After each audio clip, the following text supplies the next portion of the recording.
तो सांग मैंने आज मु किसी कथा कहूँ ठीक कि भूल सेटा कमेंट रे कहिबे।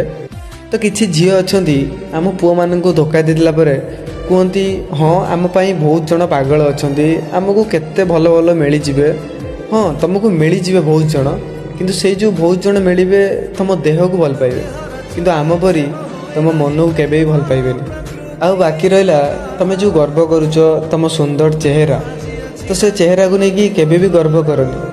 जदि गर्व करिवार अच्छी ताहले जनकर आ लयालिटी की रुह नुहे कि मासर 3-4टा चेंज करके सेटा को गर्व करा जाए। आउ आमे आम निज जीवन ठू अधिक तुमको भल पाई थाउ बोली लास्ट मोमेंट रे तुमको भल पाइबार भिक भी मागी थाउ किंतु तमे तापरे भी आम भल पाइबार मूल्य तुम बुझी पारनी। दिन आसीब आसीब आसीब लो भांगी जीव गर्व तोर।